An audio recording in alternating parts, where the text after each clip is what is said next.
Good morning.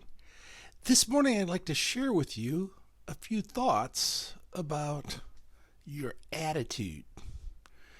Well, everybody has an attitude. It could be good and it could be bad, but everybody has an attitude. When our kids act up, we usually say, "Don't give me that attitude. Don't you come with that attitude."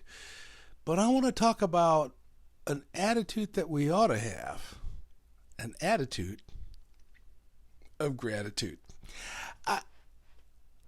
I've often said that there are two kinds of people in this world. People who live in a world of expectation and people who live in a world of appreciation. It's up to you to choose which world that you want to live in. I had somebody say one time, "Must be nice, Andy, to live in Andy's world." Well, you know what? I choose to live in a world of appreciation. If we're not careful, that world of expectation could look like this. I expect other people to do for me. I expect you to give me. I expect because I have my rights.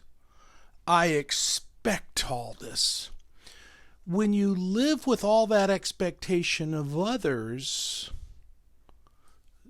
it's going to be hard to get all of those needs fulfilled. Now, there can be a time that we can expect things, but do we live in that world?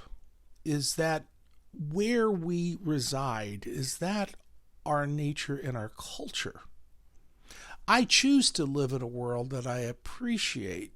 Now, I don't do as well as I'd like to sometimes, but I try to say I appreciate what I do. When I get that paycheck from my boss, well, it's all transferred money anymore, but when I get that paycheck from my boss, I could look at that and say, well, by golly, I worked real hard for that money. They need to give it to me.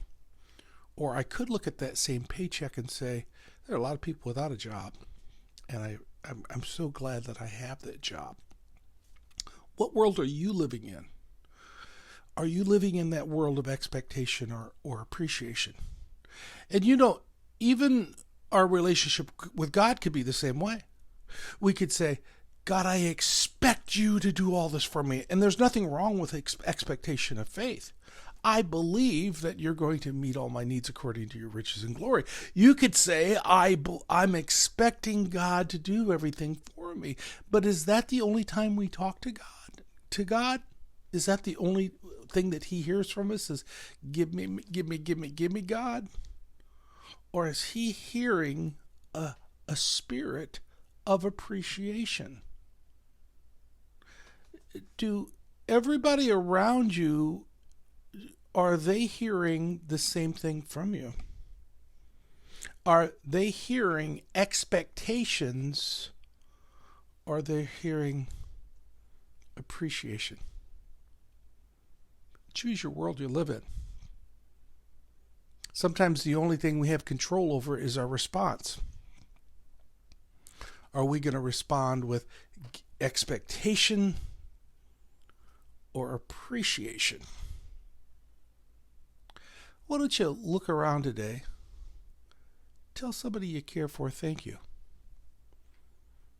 Look around and say, I don't say it enough, but I appreciate the job that you do. I appreciate our friendship. I appreciate our friendship of 40, 50 years. I appreciate our relationship that we have. I appreciate your openness. Whatever you appreciate with them, rather than living constantly in that world of expectation. Hey, why don't you get an attitude today? I mean, really get an attitude. And people go, you really got an attitude. And I can't describe it. But I think it's an attitude of gratitude. Hey, thank you for joining me today. And come on back and listen to more of what I have to say in the morning and throughout the day. Thank you.